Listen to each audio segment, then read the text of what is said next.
welcome to Film Strip. These podcasts are spoiler-filled as we discuss the plots, characters, and themes of the films in review. All content used or discussed in these podcast episodes is the property of the respective owners and used under the Fair Use Act, Section 504, C2, Title 17. Welcome to Film Strip. I'm Jay. I'm Irina, and with us today we have Chris Short, who he's been listening to us talk about movies for I don't know how long, but he is one of my favorite people to do theater with, one of my favorite people to perform with. He's kind of like my brother. I also like to beat him up backstage. It's great. But I kind of talked to Chris about being on our show, and I tossed a couple of movies out there, and you picked this one, but we'll get to that. So can you tell us a little bit about yourself, Chris? Who, me? Well, as you've heard, my name is Chris. I love watching movies. I love watching crap movies. I don't know how many crap movies I've watched in my time. But I've always, I was a long-time listener, first-time caller. I've always really enjoyed talking shit about movies, too. You know, whenever you get a chance. But been doing theater for years in your region, as Craig Ferguson would probably say. But yeah, just having fun, a little bit bored these days. So I was really stoked when you kind of extended your hand to me and said, hey, let's do something. Let's get together and talk about some movies. So this episode, we are reviewing Event Horizon, starring Lawrence Fishburne, Sam Neill, Kathleen Quinlan, and Jolie Richardson. Directed by Paul W.S. Anderson, released in 1997 on a $60 million budget, grossed $26 million at the box office, and Paul W.S. Anderson, to this day, says this is his favorite thing he's ever done. Which that's a laundry list of all manner of sci-fi horror garbage, and we've talked about on this show previously in some installments. But he also likes to talk about how like the studio really pressured him, and he didn't have enough time to put it together. And there's lost footage on a bathroom floor somewhere or some bullshit. But the truth of the matter is, this is his cut, this is his vision, and I just got to know of all the things Irina pitched to you, Chris, why you picked this one. Oh man, Event Horizon. I've got so many crazy memories. Like as I grew up watching horror films, right? 4 years old, my mom's got me on the couch watching The Exorcist. Like seriously, every year it was religion. We had to watch The Exorcist. Scared the shit out of me. Head behind her back, between the couch pillow and her back. Like, oh my god, what is it? Can I have some pea soup? But this movie, for some reason, stuck with me. It stuck with me as one of the movies that just absolutely scared the shit out of me. And when it came out in 97, it wasn't like I was 8, 9, 10 years old, right? I was fresh out of high school. And still the movie was one of those things that just absolutely stuck with me. I love science fiction. I love horror. Great mashup, great cast. And it just blew my fucking mind. Yeah, you have everything to have a massive hit here. You got Lawrence Fishburne at the height of his cheesy powers, where he's just chewing up scenery in every movie, way over intense. He's still playing Furious Styles, all these years later. You got Sam Neill, who always plays the doctor of exposition, because he's got to explain what the fuck's going on, because nobody else knows. And then you've got all these other people. Kathleen Quinlan was still riding the wave off of being Apollo 13, but sadly, as it is for actresses over 35 in Hollywood, she's always somebody's wife, or somebody's long-lost mother, or whatever. Then you have Jolie Richardson, who is legit a crazy person in her own right. and this is before she did the dreadful thing known as Nip Tuck. But this was kind of her rise up. She's part of again, movie royalty herself. And you've got a ton of other people. Jason Isaacs is in this. He's just a great character actor. You've seen him in 100 Things. Lots of fun people in this movie. And again, you got Paul W.S. Anderson, who I knock on him a little bit because he did Alien versus Predator and all that. But I mean, the guy gets handed stuff that seems like it would be a good video game, or maybe something like 15-year-olds argue about in the playground or something. But he makes these movies that are these huge spectacles. And in 1997, we're at the bridge of practical effects and CGI still living together in harmony before CGI completely swallows all of it up. And you've got everything to make it work. And I went and saw this in the theaters. I remember going with my buddies in college and watching this and thinking, okay, fun popcorn movie. Didn't think anything else about it. And it's been years since I went back and revisited this, because it had to have been over a decade since I've seen it. So Irina, what about you and Event Horizon? I do have to confess that I watch this movie at least once a year. because it scares the ever-living fuck out of me, but makes me giggle at the same time. You'll hear me mention whenever we review a horror movie, I refer to my high school best friend, Zach, who introduced me to every single horror movie I've ever seen, before I graduated high school.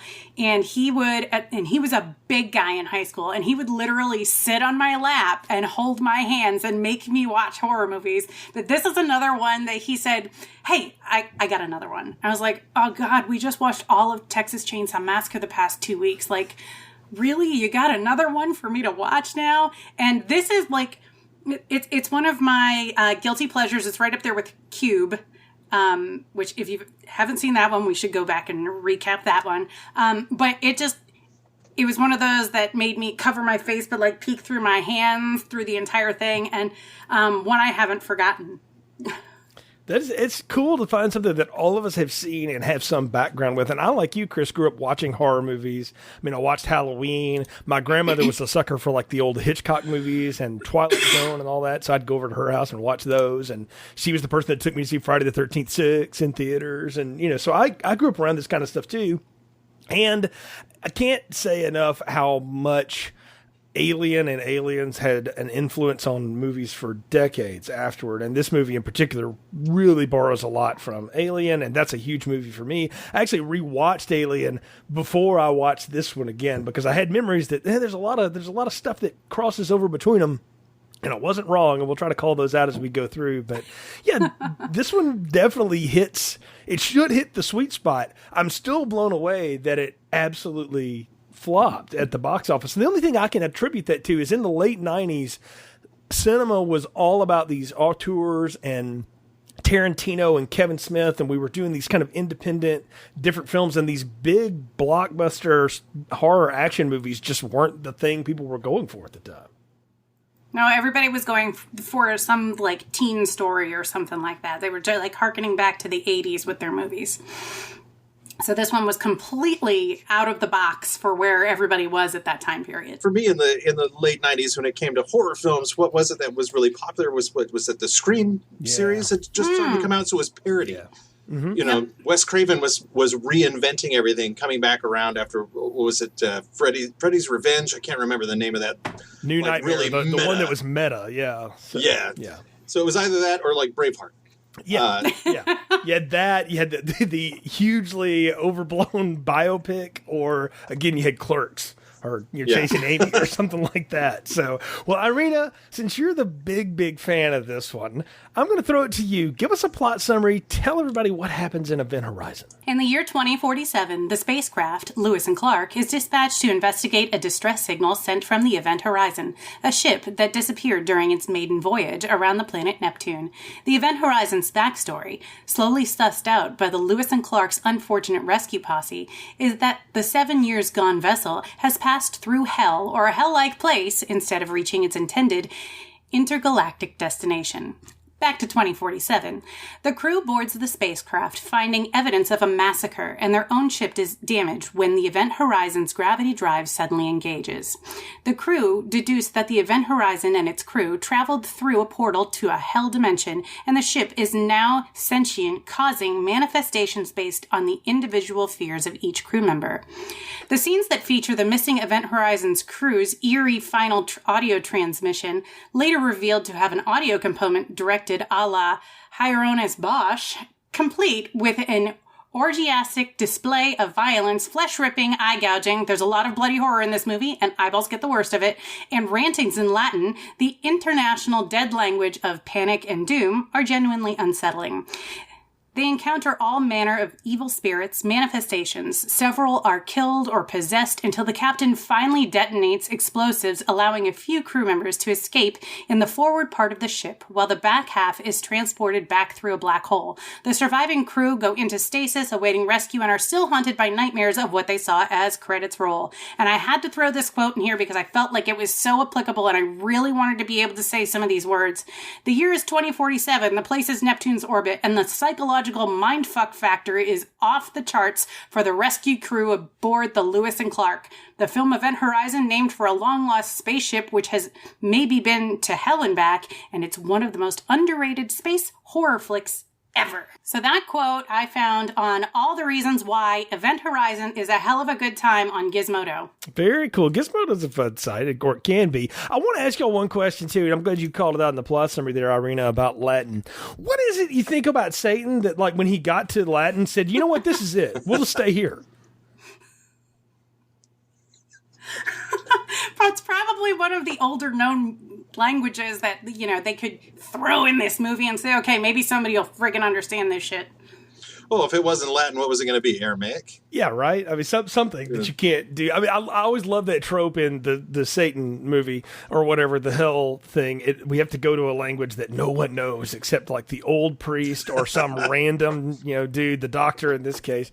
Because, yes, of course he would know it because doctors. In fairness, they could have spoken Klingon and it would have been just effective. Yeah, maybe so. I mean, for what they do here, it is something. That's a good plot summary, though, Irina. And I think that, again, I called it out earlier that I think Alien definitely influenced this movie. And it came out afterward, but I think something that borrows from this in a lot of ways is there's a little bit of what the Matrix is about. It's sort of buried in some of this stuff. There's some of that. That may be just because it's Lawrence Fishburne. No, I don't think it's Lawrence Fishburne. I think it's honestly a lot of it in the way it looks. I think the Wachowskis looked at the production design here and said, you know what, that kind of dark green and black space thing is cool, and we should do that again. Which, of course, that's Ridley Scott in '79 too with Alien. But I did find that neat because, again, for this movie being a failure at the box office, it certainly has had its cult status, and people do still watch it. I mean, it's 23 years old. We're talking about it now, and it still works. It still looks good for the most part, and that's what I found most intriguing about it. And they throw us right into it too, and we get the little opening crawl, and that's the thing I noticed when I was watching this was all the little across the screens. I was like, oh, that's James Cameron. Somebody borrowed that. I do have to say that one of my favorite things about this is Sam Neill, but that's because I'll watch Sam Neill in anything. There was that Snow White movie that he did with Sigourney Weaver, that horror movie. I friggin' love that shit, and I will watch that all day long. It might have just been the combination of Fishburne and Neill that made me kind of go, ooh, I need this.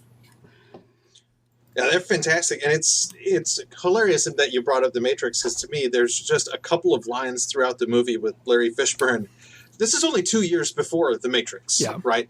So it's very likely that he was already in talks to be in that and had already started reading Morpheus and was really thinking about it. But some of the readings are just absolutely dead-on Morpheus reads, and I don't know, if that's Larry Fishburne again just doing his thing, because I grew up with him as Cowboy Curtis. I've said that to you a couple of times today. Cowboy Curtis on Pee-wee's Playhouse, man. That was Lawrence fucking Fishburne. Yep. Are you shitting me? Because I didn't know that, and I've never, ever seen it. Like, you've been sending us that message all day, and I had no fucking clue what you were talking about. Dead serious. Yeah, even I knew that. I think the other thing that I took right from the opening, because Sam Neill wakes up and he's shaving, and I wrote down, I was like, it's 2047, and yet we're still using straight razors. Like, we haven't figured out, we can do interstellar travel, but we still have to pull an actual blade across my face to get rid of my facial hair. Do not lie. There is nothing like having a straight razor shave. Oh, no. There's no man who will say that there isn't anything like that. Oh, no, it's amazing. I'm just blown away that we don't have anything cool. I don't know.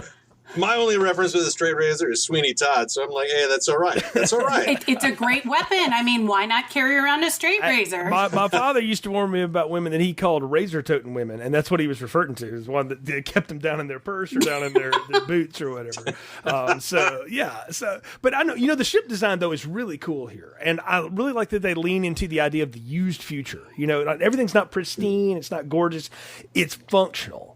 Right. And they do bother to explain why this is built this way, all of this. And there is some really cool design stuff that Paul W. Sanderson and his group are putting together here. Because there's these religious overtones throughout the whole movie anyway. But a lot of the centerpieces in the different rooms that they wind up in look like pedestals and cathedrals and all this stuff. The big engine room looks like a huge cathedral meets, I don't know, a spinning ball of spikes for some reason. There's I don't know why the engine is so dangerous, but I I have to agree that the interior architecture of this ship is beautiful, but when you zoom out and you see the whole thing by itself, it just looks like a cock and balls, and I am so sorry, but that is what it looks like. It looks like a big space penis with very small testicles. But when actually, if you think about it and you think about the interior and what you see there, it mimics the stonework of a Gothic cathedral. And when it does pull 100%. Out to show you the cock and balls, it is in the shape of a cathedral. You know, it has the cross shape. If you actually, when you pull out from it, you know, it actually looks like a fucking cathedral. And I didn't really think about that, you know, the first couple of times I watched it, but then sitting there going, man, why the hell in a spaceship would you have, you know, like little tiny slits of windows and what look like mason stones? Yeah. Like, what purpose does that serve on the interior of a ship? Other than looking cool, right? Like it has no real like reason to be there other than it looks cool. And the only thing I can think of is anytime people talk about like the impracticality of the way things are built, I'm like, well, first off, it's in the future, so we're not worried about stuff like we are on the space shuttle right now. And two, if you can do faster than light speed or whatever, you don't give a damn how heavy anything is anymore. Like, hold on. We have to go back though, and we haven't even like started diving into this. But the rationale behind why it would look like a cathedral is because this is Weir's work. This is Sam Neill's character's work. This is his goddess, you know. And when we delve into this story a little bit more, he worships it because he's lost his wife. Yeah, he has some hella dreams about his wife. Like, yeah, those are fucked up. Yeah, I mean, she shows up with no eyes, half naked, always wet. She is not half naked. She is completely butt naked. She's got panties on, man. Come on. Well, fine. I'm just saying. I couldn't see them. Well, that was my thing. Yeah. You know, why are you in the bathtub with your panties on? Like, who fucking does that shit? But topless. Like, come on, it's not a swimming pool. I don't understand what happened to his wife. Did she kill herself because he was so obsessed with his work? Is that okay? I have missed that all these years, and so he is obsessed with this, with the Event Horizon in particular, because he invented this gravity drive thing.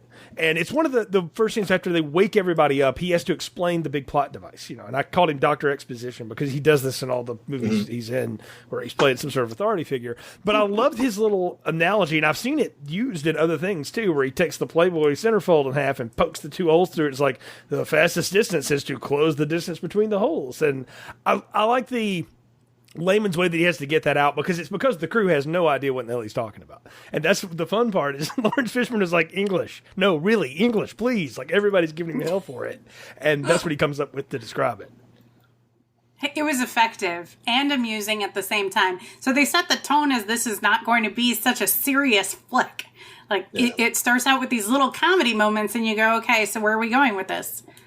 For playing around, but it goes back to like some of the opening scenes in Aliens where everybody's goofing around in the locker room when they come out of stasis. Yeah, we're doing, you know, you can get from Earth to Neptune in 6 days being in water stasis. That's not bad. That's pretty good moving. I do love how that in the future, though, once again, we've invented all these great things, but we still are wearing cotton underwear in water tanks. That's a problem. Okay, like that's going to lead to issues. I don't care who you are. So that I don't know whether that's an insecurity thing or just because they couldn't create something else. Obviously, this movie comes out a long time after Aliens. They're borrowing from that, but that's a trope that you've seen in a lot of movies. So no big deal, no harm, no foul on that. I think the whole point is that this crew are people who work together all the time. They know each other, they know each other's rhythm, and Weir is the one who's out of place. And so my question to you all is, he's obviously there on somebody's orders to go and investigate this, and he's got his own ulterior motives involved too. Well, obviously he's got a lot invested because, like you said, this is his baby. He's poured his life into this and quite likely lost his wife because of it. And it fucking up and disappeared. And that, I think, is one of the funniest things in, you know, the scrolling text that comes up at the beginning is it talks about how, you know, the Event Horizon went out to Neptune and it disappeared. And this is the worst space disaster in human history. Are you fucking serious? This is the worst thing that's happened? Because you're mining on Mars, and you've got people living on the moon, and the worst thing that happened was a ship with, 7 people on it disappeared.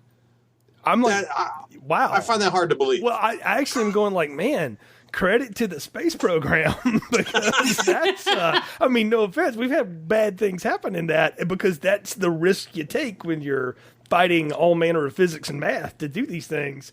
And for them to put that in there was like, oh, that didn't really play well because, you know, we have several shuttle disasters now and, you know, things that have happened. It's kind of rough. Yeah, it didn't age well. But it gives credence to the fact that, you know, somebody's got to go look into what the hell happened with this ship because there's a shit ton of money in this spiky-ass gravity drive that he built, a gyroscope in space. Yes. You know, hey, we got to go. I have to admit, I have my own conspiracy theories about Weir and the whole like expedition and Lewis and Clark going out there. I have my own theories, but I'll save them for a little bit later when we get into this, really, because we're just kind of like nibbling on the edges. So I want to talk about how when they do find the event horizon, the name of it is like 200 feet high on the outside, just in case people at Neptune speak English. You know, I mean, I got a real kick out of that. I was like, well, I mean, I know they put the name of the shuttle on the side of it and they put the International Space Station name on it, but it's not in huge block letters. Like they spent $1 million just doing the E. You know what I mean? Like, what?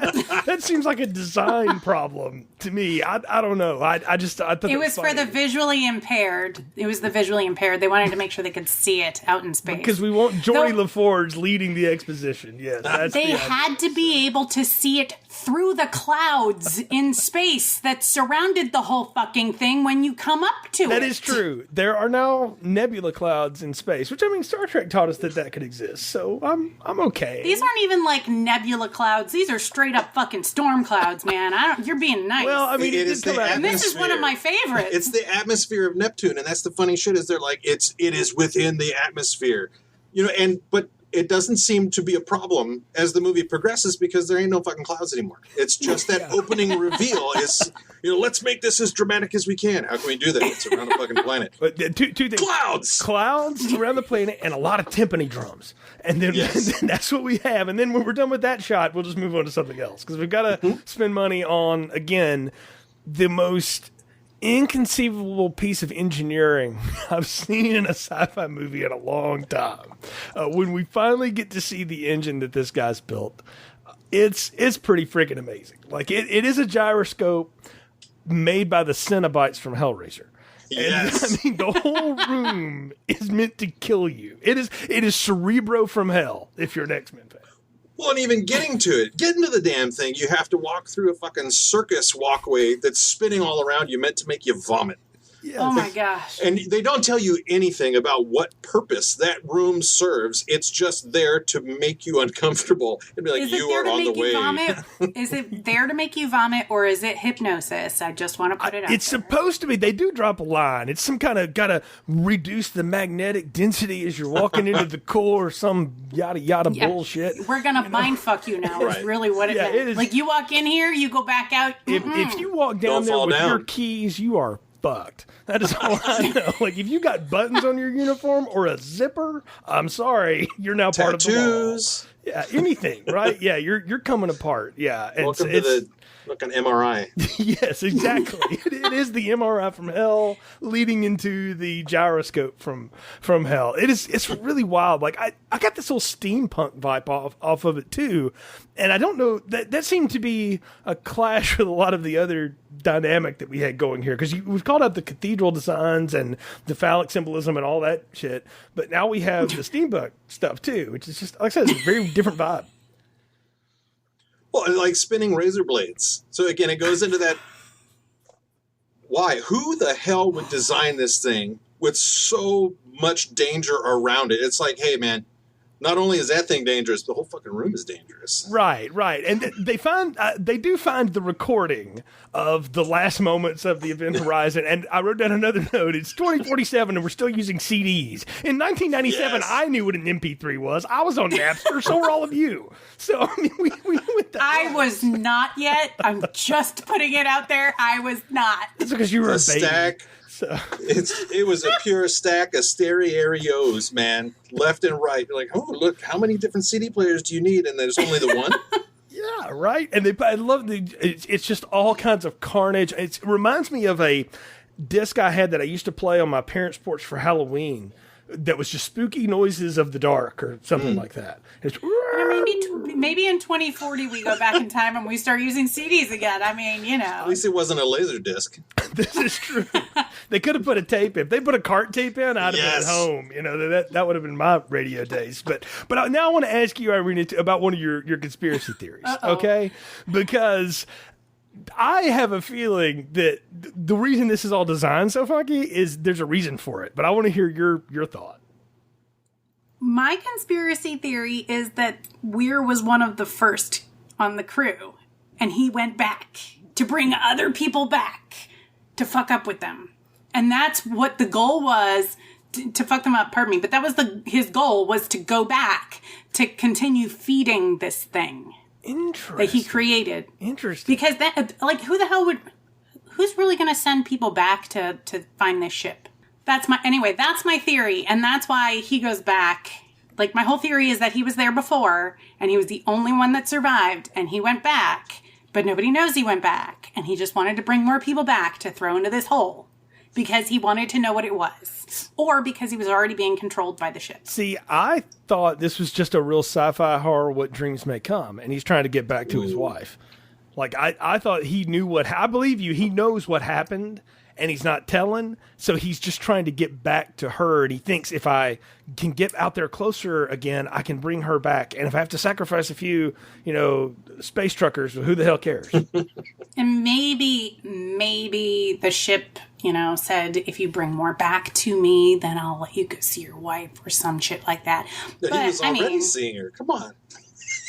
Without her eyes. He wanted to see her with her eyes and maybe with clothes on for once and not like in a tub full of blood. I don't know. She was kind of hugging him with that toplessness action. I don't know that he was going to turn that down. Maybe the eyes party can get around. Just saying, Oh, God. And can I just say, that was, probably the worst special effect in the film was the eyes. Yeah. Oh, they were terrible, and I wanted to kill people. Yeah. I work with eyes, and that was an insult. So now we're on the ship, and we've got Baby Bear, who's one of the guys that's on the ship. Yeah, Justin. And Justin, yeah. So he's the first one affected by this whole fucking thing. They all go down, they check it out. He gets, sucked in and spit out, right? Yeah, he goes bye-bye real quick. Yeah. He's the bright one that's like, hey, what's this? Let me stick my finger in. Hold on, let me... Dink. Yeah. Dink. Yeah, so Justin goes in, and then he gets sucked back out, and then he's, sick, and then all of a sudden, because he's, crazy, and he's had, 5 seizures, and, all of a sudden he's trying to leave the airlock, and I have to jump to this part because there's something about it that bothers me. As Justin is going into the airlock to, let himself out into space, we have this moment with Lawrence Fishburne's character where he's talking about, have you ever seen fire in space, right? And it's like waves. And then we get to this point where there's fire and shit after Justin, and there's no fucking waves of fire. It's just regular fire on Earth.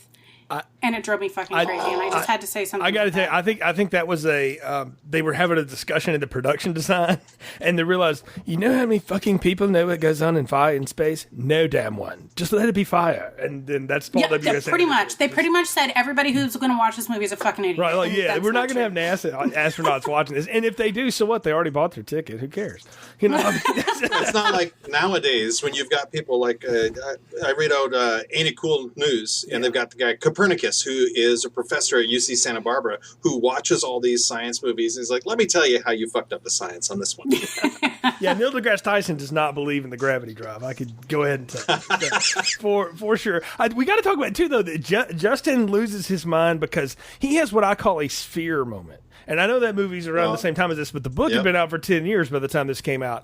And if you know anything about that story, you go in the sphere and you basically open up your id into overdrive. And it just sort of manifests all the shit that you're afraid of, or that you really want to say, but you don't, because the other parts of your personality keep it down. The movie does a terrible version of it. The book does a better job of explaining it. But that's kind of what happens to everybody that once they get on this ship, they are now all in control of whatever in the hell world that they have created inside of it.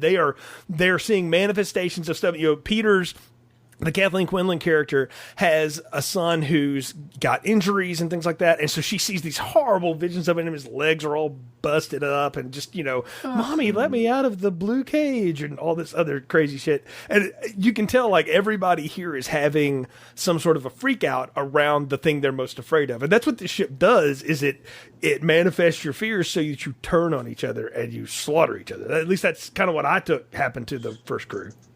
Yeah, which brings an interesting question for me, at least. Going back and watching it again, was like everybody sees something, right? You've got Lawrence Fishburne who sees, the guy that caught on fire. Mm-hmm. You've got Baby Bear who's seen it all, right? He went in there and he's seen everything and he's fucked up. Peters is seeing her kid. What about Stark? Am I crazy or Stark doesn't see anything? She's the only one that's not affected. And when shit's going down, like, what happened to her? Is she the one? It's not just her. What's-his-face doesn't see anything either, does he? But he's outside the ship. Yeah. Right. Yeah, there's other guys that don't But once he comes in, he doesn't see anything. Yeah, there's other ones that don't need, like Cooper doesn't really see anything. DJ, the doctor, doesn't see anything. But it's the ones that have something to lose. Trauma. Right? Like, I think it's the ones that have something to lose. Like, I think the thing you get from Stark is that she is, this is her career, and this is all she is. This is all she's got. That's why she's willing to jump out of her wet clothes and just go fly the ship.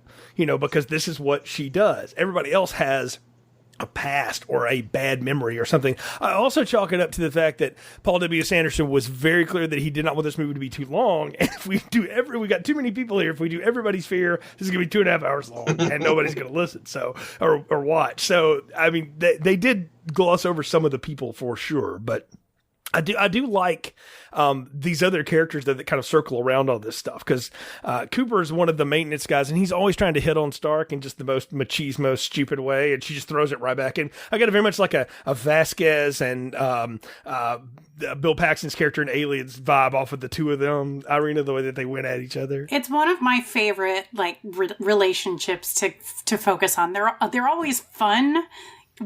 Whether they're inappropriate, but they're fun, and it makes it okay. At least for me. Maybe not for everybody else in the world, but it makes it okay for me. I give her credit, though, for being the kind of woman that doesn't take any of the bullshit. Like, that's the fun thing, is she gives it just as good as she gets it from him, and doesn't care, and she clearly is very capable. I mean, obviously, Captain Miller, Larry Fishburne, trusts her. I mean, with everything, because she's running that ship, she's flying that thing while he's around. It's neat to watch them all kind of go crazy a piece at a time, and that's when you start to realize like there's more here than what the doctors let them on at. And this all happens after Justin tries to let himself out the airlock. And I will say that the effects there look a little dated, but it is still pretty cool. They spend a lot of time on him decompressing and basically exploding. I mean, it's pretty rough. It was worlds better than what they did in Total Recall, the original Total Recall, which I freaking love that movie. But oh my God, his eyes were not popping out of his head going. 2 weeks. Verhoeven was more about 2 weeks. 2 weeks. Right. But I mean, like the whole theory of like going from head to toe in regards to the way his body like compressed or decompressed or what is that term? Decompression. I mean, it was believable in comparison to other movies. And, I've never seen somebody, just out in space without a spacesuit on. So, I mean, who am I to know what really happens out there? We do get a lot of the blood flying around. I mean, Larry Fishburne saves him by firing off his rocket boots and kicking him right back into the airlock, which is cool. I mean, he's pretty screwed up. Like, I'm looking at him on the ground there, and I'm like, yeah, his insides are jelly. He's pretty much useless now at this point. Like, I don't know if this guy's going to live. Well, I gotta give that actor credit, though. He was great. Yes. And I thought it was interesting because you do see a little bit of a flip of his character, because he walks to that airlock and makes the decision to blow his ass out the airlock with so much calm. And he's talking, he's like, you don't know what's it. I mean, it's the darkness. It's coming for us. And then the moment he hits the airlock and the alarms go off, all of a sudden he's a little baby boy again, and he's screaming like, what did I do? Oh God, please save me. What's happening? He has his oh fuck moment. Exactly. Well, and it's, did the ship let go of him at that point and say, all right, haha, you've done it. There's no getting you back now, sucker. Well, yeah, we don't know what kind of power the ship had at that point, whether it was like, okay, well, he did it now, so I'm just going to go on lockdown and leave it that way. Right, and then that's when we get deeper into the recordings and stuff. And DJ's found the deep secret recording, and they've uncoded a little bit of this Latin going on in the background. And he's said, "That's save yourself from something." Yeah, exactly. But then he does, and the way Jason Isaacs can do in this incredibly over serious way in front of over serious Larry Fishburne, save yourself from hell. You know, and the music's like dun dun dun. I swear there was like a lightning bolt in the background. To accent all now remember first they think it's save yourself. Yes. Or no, first they think it's save me. So they're thinking, okay, who do we have to save? And then he goes back and listens to it and he goes, so like I fucked up in my translation and like save yourself from hell is really the translation. Chris, you got the voice down too, by the way. That man can do anything. It killed me. It was just like, all right, so we've got Gothic architecture, we've got possession, we've got Latin. I'm watching The Exorcist. Fuck yeah, in space, baby. Yeah, I mean, it's like Jason 10. Yes, it's almost as weird as the plot of Exorcist 2, if you've ever seen. Oh my god, I got friends in that movie. That movie is bizarre. All you need is James Earl Jones, Kokumo on the side, and it would be complete. Oh. But this is when you realize like everything's going to hell. So. Literally, Peters and Stark uncovered the video of the crew basically tearing themselves apart. Which is, I guess we needed to see what we heard. So there we go. Yeah, there's that arm floating and all that other crap. Oh my gosh, so many things floating, so many things splattering and like splitting. Faces cut up and eyeballs torn out in somebody's hands being held out to you. Like, yes. Oh! Yeah, the captain tears his own eyes out, which is foreshadowed. You know that's coming down the line somewhere. And so, of course, Lawrence Fishburne's like, we're getting the hell out of here. Let's go. Let's leave. We're done. But Peters, of course, gets distracted by more visions of her son, who goes running down the spinning hallway of doom into the engine room, and she is killed in a rather graphic fall. And I'm like, oh, poor Kathleen Quinlan. This is the end of you. Oh my gosh. Which she sees. She gets to see her own death in front of her eyes. It just flashes in that quick instance of her falling down through there. And it blew me away because it seemed like the first time she sees her son, with that first vision, she's like, oh no, fuck that. That ain't real. I'm out. But then later when she sees him, she chases him. Like she's finally, like the one who was so smart about the visions now is like, no, why is there a little kid down there with that spinning demon device? The thing that kills me about her is everything. The flashbacks make me want to vomit, that poor child. And then not only does she die, but her whole leg is split open, so she's got injuries like her kid did in the flashbacks, which, oh my god, why? I didn't need to go back there. And Demon Weir has a heart. Yeah. For all of like a minute. He walks in there, he's like, I'm gonna come get this thing and we're going back to hell. Oh. Peters. And he runs to her like, you're broken into little bitty bits. Yeah, that's when you realize he is completely off the reservation. And that's when he sees his wife again in the vision of how she killed herself. And that's when he decides, I'm tired of my eyes. And it's going to take him out. I've seen enough. So he does the Alec Baldwin in Beetlejuice. And that's it. So he just, he pulls him out. And that's when he's gone bye-bye. So again, back to Irina and your theories, this actually lends credence to the idea that he's been there, he's brought everybody back for his own purposes, and now it's time to pay the piper for, opening up the door again. Hey, you know what? This is a great moment for me to remind you a song lyric. I have a theory that it's a demon. And if you don't know, Jay loves Buffy like nothing else on this earth. So I had to go back to you once more with healing. But, the way that these characters die. I mean, let's go talk about DJ's death. Oh yeah. When Weir vivisects him. Hannibal Lecter style. God. Holy shit. 30 seconds. He's literally there for 30 seconds. And then all of a sudden he's disemboweled and hanging from the wall by hooks. I was sitting there going like, Lecter. Are you ready, Sergeant Pembry? Because that is just a weird moment. That's the Cenobites right there, yes. man. I think that's a little bit of Clive Barker influence because, it's gruesome. And not only is he vivisected and hanging from hooks, but his entrails are hanging out on the med lab table beneath him. And are they laid out anatomically, or are they just a pile? It looked like just a pile. I mean, it's a pretty quick shot. And it was something, again, when we talk about the ship itself and the danger in the ship. Is that not the most dangerous looking med bay you've ever seen? Yes. When you first see it, you're like, whoa, what the hell is this place? And they're like, oh, it's med bay.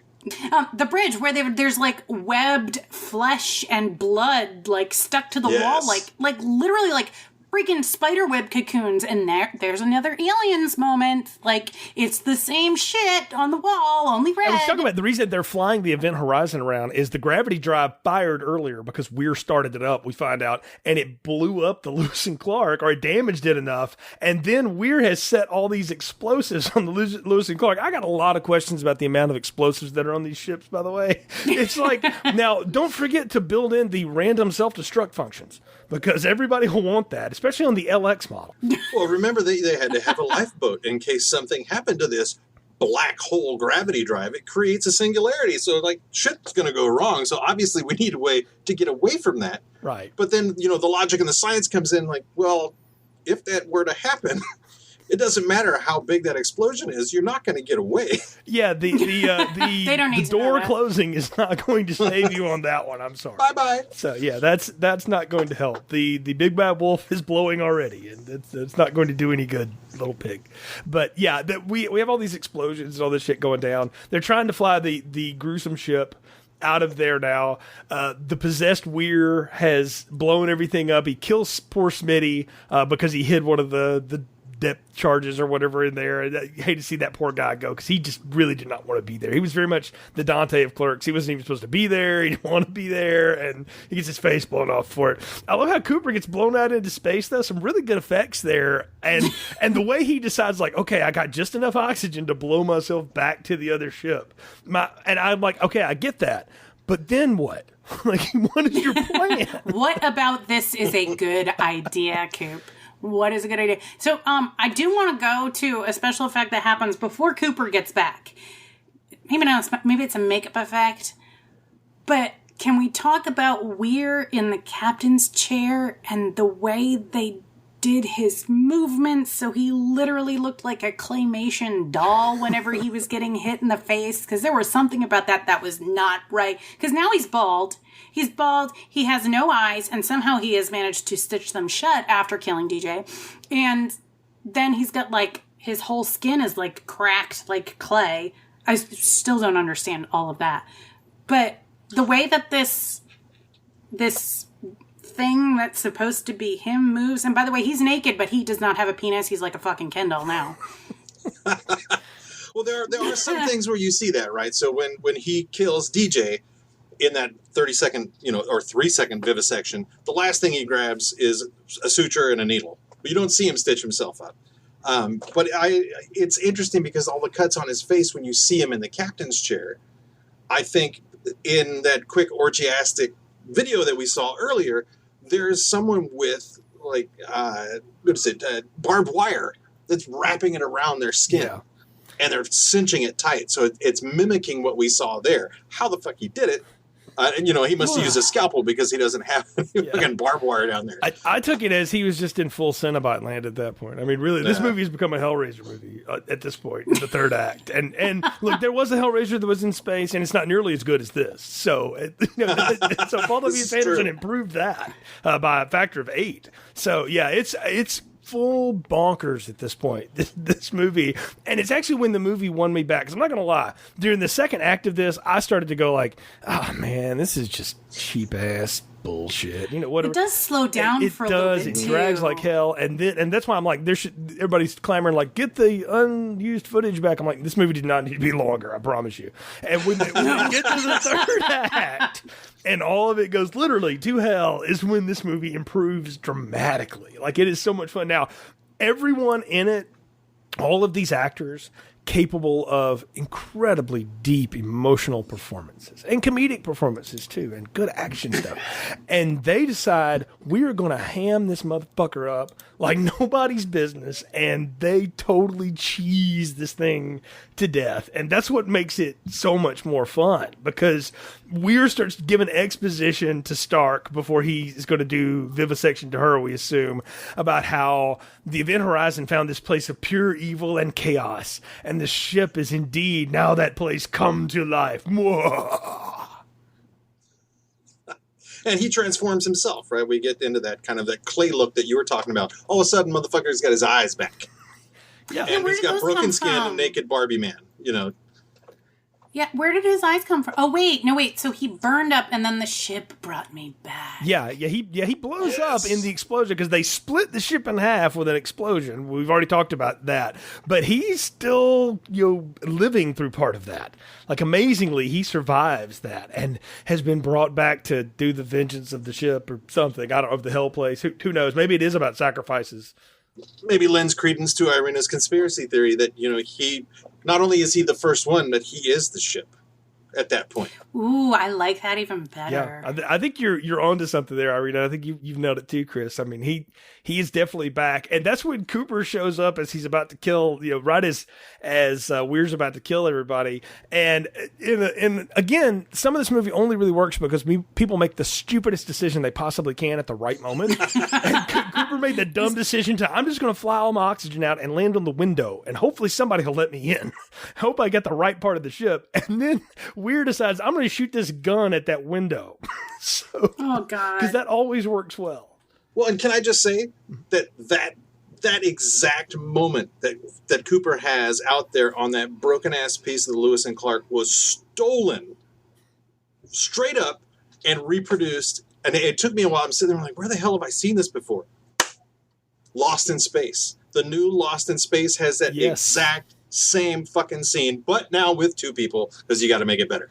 Of course. I mean, let's use up all our oxygen and fly out in the middle of space and hope we land where we want to. Yep. Because you can so control yourself in a weightless, airless environment. So you're so much more aerodynamic without the actual air part of the dynamic.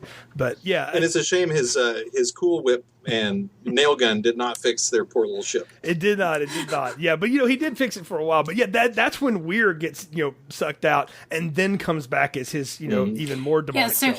he comes back into the where the gravity thing is. He like reimagines or reappears there, and so I can only in my head say that is where hell has set up camp, is around that gravitron. Well, but then we also have the question: did the ship actually bring him back, or is he now Lawrence Fishburne's character's biggest fear?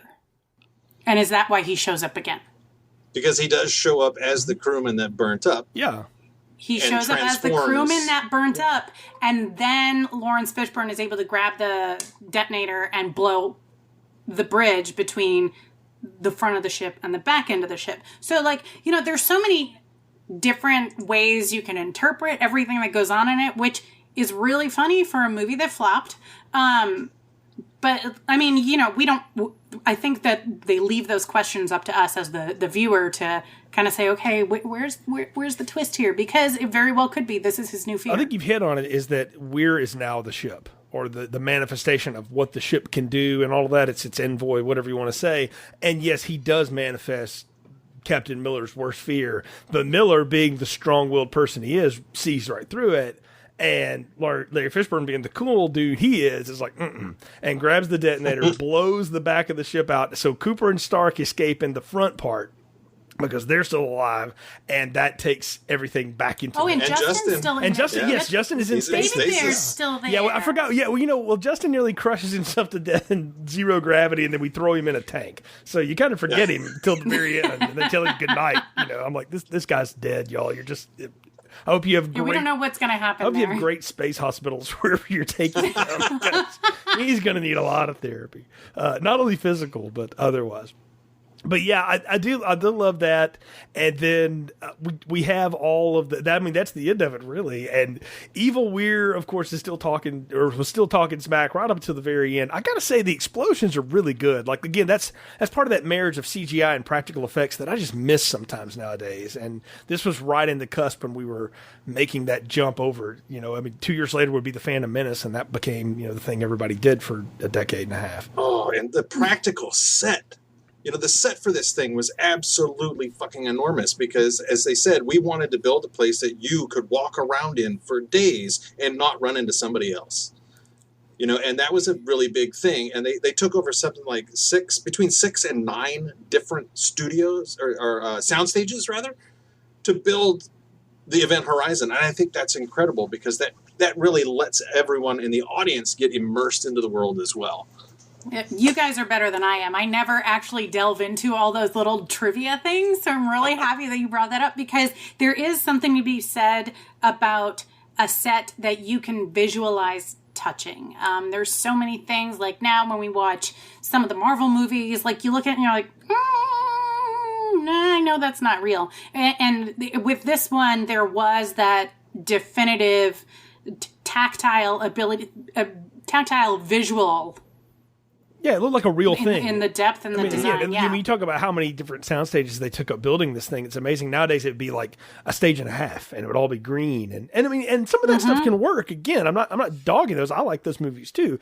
But there is just something cool about the way that looks and that it pulls off. And I mean, for a movie that had $60 million budget, that's a lot of money in any time. But for a movie with this kind of expanse, it's really not. I mean, and you've got some of these actors are getting paid. Larry Fishburne and Sam Neill got some dough for being in this thing. And maybe nobody else really did, but they certainly did. And they were the kind of actors that wouldn't get paid on that sort of scale that those guys would, but they could command that salary. Like, yes, I will do your horrible piece of sci-fi shit if there's a couple extra zeros on the end of it, and that's what they do. But to also be able to have the money and the artistry to pull that off in the effect is cool. And so I want to ask you though, what about that last scare? Because we have to wake up with the salvage crew that's meeting them, and Stark wakes up and she's like, "Oh, thank God you're here," and the mask comes up, and of course it's Evil Weir, and then she just wakes up and she's having a nightmare. I'm like, that almost felt a little cheap. It was a little cheesy, but her acting in that situation was actually really good. I agree, and I think is it that they were thinking this is an early kind of tentpole idea? Like, we're going to try to set this up for maybe a sequel. Like, is there something else that we can do with this if it makes any bit of money, which unfortunately it didn't. It totally flopped at the box office. And, you think about it, in today's mindset, it was the stinger, right? Yeah. That's the mid-credit stinger of, here, we're setting up the next piece, and we're going to go somewhere else for this because we know we spent a ton of money on this. We've made it look great, and everyone's going to love this. How can you not love Sam Neill and Lawrence Fishburne in space, and Exorcist in space? Yeah. And it just didn't do what they wanted it to do, but it leaves the viewer with that thought of, well, shit, did they bring it back with them? Even if it's just in their mind and it can start infecting others just through them, or was it just I'm having a bad dream, coming out of that, as Weir did when he came out of stasis, on the Lewis and Clark at Neptune, right? Because that's when he saw his wife in the bathtub. Yeah, no, you're exactly right. It is the bookend. We bookend the movie with the same scare, just on a different character. And it does leave you with, that's a great question. I never thought of it like that with Chris, of, are they bringing it back with them? And will this manifest again? Or maybe you just look at it and realize, like, Cooper's the only one of these people that got out of it, and he had some horrible shit that happened to him. But, maybe losing all the oxygen in space, he forgot it. I don't know. But Justin's pretty well jelly, and how it looks like poor Stark is gone. Well, I think it's amazing that we've talked about how great this tactile set was, and the money that they spent on the effects and the ships and all that. And we didn't mention the very first thing that I think puts you into a disoriented state is that shot coming away from what I'm guessing is an expanded space station in Earth orbit, which is drawing back from it and slowly spinning. And if you're like me and you get motion sickness, even again here, in 2020, I'm watching that going, oh, I'm not feeling so good. When is this going to stop spinning? And that was a third of their visual effects budget, was that one shot. Yep. Yeah. Like they blew it on that shot. And then everything else, you're like, But if it's supposed to make you unsettled, which obviously it did, then it worked. So yeah, that's why you blow it on those good things. So. They blew it in marketing too, because if they had just done Sam Neill and Lawrence Fishburne in space, they probably would have gotten more people to the box office. Yeah, whoever cut the trailer for this didn't know what the hell they were doing. The trailer for this sucks. Like it wasn't the reason I went and saw the movie, that's for sure. And then watching it again for this, I was like, oh yeah, that's bad. No wonder that didn't sell. So like, well, okay. okay. Somebody at the studio jacked that up. So, I mean, they were running up against the deadline to try to get this out. I mean, they were literally cutting it 2 days before it hit the theater. So they were in a world where you can be possessed by a lost spaceship. Because it did still have that, right? That was still, that movie voice was in the trailer. Yep, probably Don LaFontaine himself doing which that. We've lost. I do miss those. Yeah, we don't do those anymore. But with you can blame Christopher Nolan and Inception for that. Because after that, we stopped doing those. We got those damn horns, and then that's all we have for 10 years. Well, folks, we're at the part of the podcast where it's time to give final thoughts, recommendations, and popcorn ratings. So what are yours for Event Horizon? Chris? My final thoughts, you know what? I loved the movie back when it came out in 1997. I still really fucking enjoyed this film in 2020. I watched it, coming up to this, never having had to talk about a movie in a way that people have to listen to me. Fuck's sake. I watched it twice through because I wanted to make sure that, I watched it once for the entertainment value and once with more of a critical eye. And I really enjoyed it. I think it still works. I think there's a lot there. I'd be curious to see them make a similar film today, and what they might do with something like stagecraft that they're using on, Mandalorian and some of these other films with the full-on digital backgrounds that look real, photorealistic. But I love it. And I ate a whole fucking bag of popcorn watching this both times. I would say mine's XL, baby. Man, he's easy. So I'm going to confess that this time, watching this movie in 2020, I bought it so that I didn't have to rent it again or borrow it or beg and steal and all that kind of stuff. So for a movie that I watch once, maybe twice a year, I'm still going to just give it a medium, but we know how I am. It's a medium with cheese. I like cheese, and I like a little black pepper on my popcorn sometimes. So just to make it a little bit spicy and exciting. So a medium with shredded cheese and a sprinkle of pepper, because that's how I'm going to go with it. Because I'll go back and watch it again this year. I'm going to watch it probably in the next couple weeks, just because it's going to be on my mind. So medium with shredded cheese and a little black pepper. Ain't nothing shredded about the cheese in this movie, I'm going to tell you right now. It's the whole hocking piece of it, all right? It really is. And that's okay, because like I said before, somewhere in the second act, this movie started to fade for me. And I'm like, okay. No, so it's not bad enough to be small popcorn. It's not a complete abject failure, all right? But it was living in medium popcorn territory. Like, you could have been so great. You could have been a contender, but you suck. And you started messing up. And then that third act kicks in. And I will say again, Paul W.S. Anderson makes the best Hellraiser movie that's been made since the second one in the third act of this movie. And it totally rescues it because our two leads go whole ham and it just becomes this insano factory of gore and scares and shit blowing up. It's everything that 19-year-old me loved, and that 13-year-old me probably loved too if I'd have been that age when this came out, and that 41-year-old me still loves. It is fun.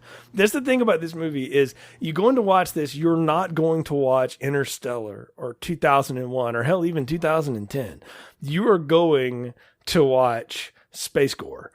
The sequel. And it's going to be hilarious. And it is, if you just let yourself go, it is a lot of fun. So this is large popcorn for me. It's a total blast. I now own this as well. So it's been a long time since I had watched it. So I was like, I got to have this one in the collection because I got to go back and do this. And this is a hell of a movie to follow up Thanksgiving with, but that's what we're doing here on Film Strip because that's how we roll.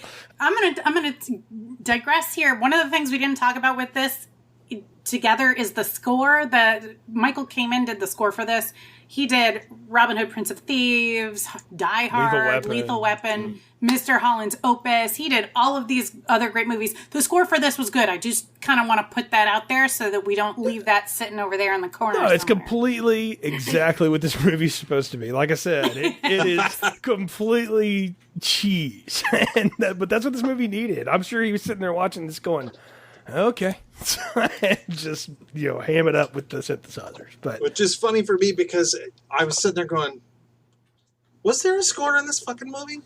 I don't remember, and maybe that's because it fit in so well with everything that's going on. But I am one of those people that really usually notices the fucking score.